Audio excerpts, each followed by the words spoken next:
Hi అండి. అందరూ ఎలా ఉన్నారు? బాగున్నారు కదా! నేనైతే చాలా బాగున్నాను.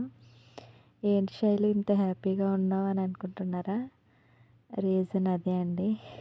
ఏంటి పేపర్స్ చూపించి రీజన్ అదే అంటున్నావు అనుకుంటున్నారా?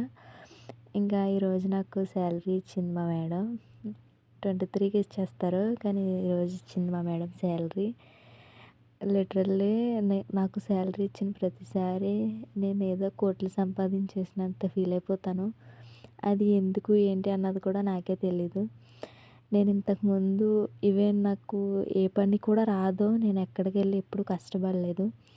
స్టిల్ నేను ఇక్కడికొచ్చి ఇంత కష్టపడి శాలరీ చేతికొచ్చేసరికి నాకు నిజంగా నేను మా అత్తయ్య, మా అమ్మ కష్టపడుతున్నారు గల్ఫ్‌లోనే.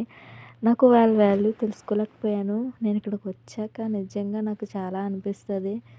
వాళ్ళు కూడా సేమ్ నాలానే కష్టపడుతున్నారు కదా అని. నాకొచ్చే శాలరీలో ఒక 100% నా హస్బెండ్‌కి పంపించేస్తాను. ఒక 10% మాత్రం నేను ఉంచుకుంటాను నా దగ్గర. మీకు కనిపిస్తున్నాయి అవి తక్కువే, కానీ మన ఇంటికి పంపిస్తే చాలా ఎక్కువ మనీ వస్తాయన్నమాట. సో నిజంగా నాకు ఎంత హ్యాపీగా ఉంటుందంటే, నాకు శాలరీ ఇచ్చిన రోజు నిజంగా నేను చాలా హ్యాపీ ఫీల్ అయిపోతాను. మా మేడం కూడా చూస్తుంది. మా మేడం కూడా అంటది, నిజంగా ఎందుకు ఇంత హ్యాపీ ఫీల్ అయిపోతున్నావు శైలు అని అడుగుతుంది మా మేడం. ఇంకా నేను ఆన్సర్ కూడా చెప్పలేను దానికి.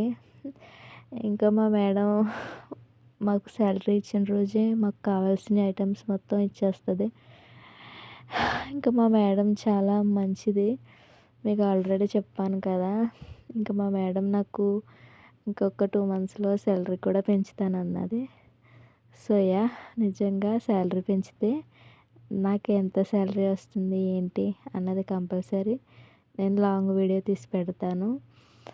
సో ఇంత దూరం వచ్చి కష్టపడేది మన పిల్లల కోసమే కదా. ఇంక ఈ వీడియో ఇంతే. ఇంకా బాయ్ బాయ్. ఇంకా మన ఛానల్ని ఎవరైనా సబ్స్క్రైబ్ చేసుకోకపోతే చేసేసుకోండి.